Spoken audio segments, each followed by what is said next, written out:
And this Hey, exactly, this is what I've kind of found out from my own deep lucid dream explorations with these incredibly super conscious beings.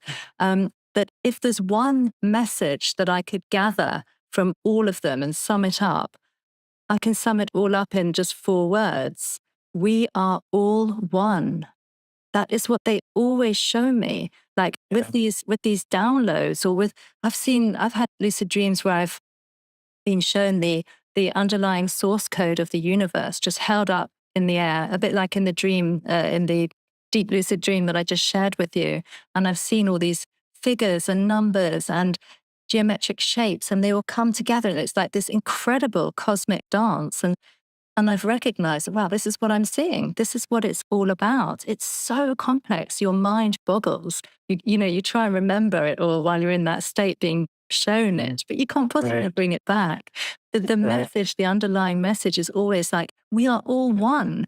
It's all consciousness. Consciousness is so much richer than most people believe. We tend to like confine ourselves to this little body and this little brain, and that's our ego self-talking. But when we're able to release the ego in these expanded states of consciousness, wow, that's when it Yeah. really gets mind-blowing. So Yes. Yes. yeah, I mean, is this the kind of message that you have received as well from entities that you've met in altered states of consciousness when you've taken DMT or other psychoactive drugs?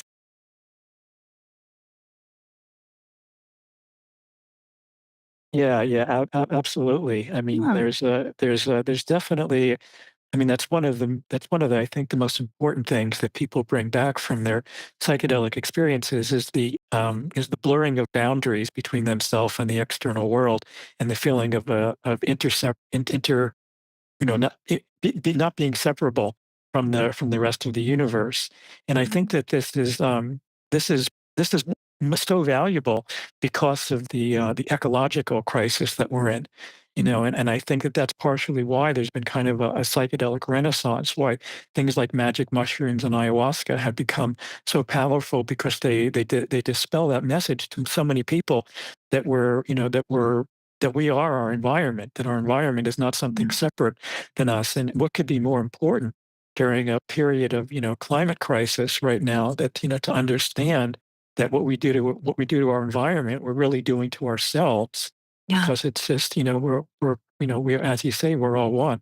It reminds me of one very highly lucid dream figure that I meet, and she's like a giant kind of fairy, and she's blue. She's got blue, not really blue skin, but like a blue glow, and she's very tall as well. But I always see her seated in some woods, and there's like a lovely kind of clear pond of water or pool of water between us. So she's always on the other side of the pool. And I just get to go and sit in her presence and, yeah, just feel that power. And for me, she really kind of Mhm. represents planetary wisdom. She's like a Gaia kind of goddess type. And I never really speak to her, but she shows me things. I mean, you know how it's probably the same in DMT trips, that it's telepathic communication anyway, or images come up, or you get sucked into another dimension and shown something else. But Yeah. what this blue fairy shows me Yeah. is that we're connected to the earth, and that the earth is conscious, and all of our thoughts, expectations, emotions, desires, and so on are heard and received by the earth, and the earth responds to that. And it's the message is we are all one. This is all one consciousness. The planet is alive. This Yeah. planetary consciousness, this cosmic consciousness is our own consciousness in a Yeah. broader form. Yeah. Another one of the main messages, that everything is alive, that people bring back. Mm. I should mention, in my latest book, what we do is it's a field guide. Is the idea that I did descriptions of 25 different commonly encountered entities, and Mm. my really good friend Sarah Phinn did these amazing illustrations of them. Yeah. And I wanted to say, we have a whole section on the blue skin beings That's a whole Wow. section on those because they're so widely reported. We have a whole section on fairies, and we have a whole section on Gaia.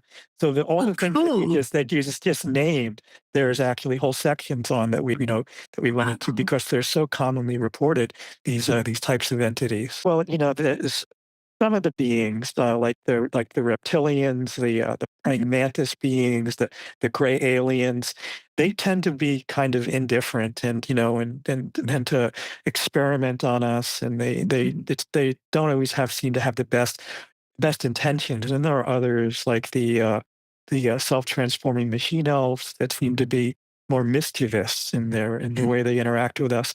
But the blue skin beings that you mentioned tend to almost always have a beneficial or a loving or a feeling of gratitude or feeling of teaching presence. I don't think I encountered one negative experience that people had Wow. with the blue skin beings. So Yeah. um, that's definitely something that I've noticed and seems to resonate with the experience that you've had. I think what we see, the level of consciousness that we're at in our own development, I think is often reflected in the types of entities that we encounter. It's you brought up serpents and snakes. They're especially common on ayahuasca experiences. Yeah. When people, especially when people are down in the Amazon, they're almost universal. Almost everybody experiences snakes and serpents. They're often wise beings that teach Yeah. them and show them. They sometimes devour people. They get eaten by the snake, and then the snake Mm. then crawls into their own body, and then they devour the snake. And it's kind of this Very interaction where, shamanic. Yeah. where they become one with the snake in different ways. And there's a really fascinating book by anthropologist Jeremy Narby, who called "The Cosmic Serpent," where he talks about how snakes are common in shamanic practices and shamanic visions all over the world, and Yeah. he theorizes that this might be because the intertwining snakes, he sees it as being representative of the DNA molecule, the Double coiling, helix. Yeah. the coiling double helix of the DNA molecule, and that maybe it's really the genetic intelligence that's dialoguing with us.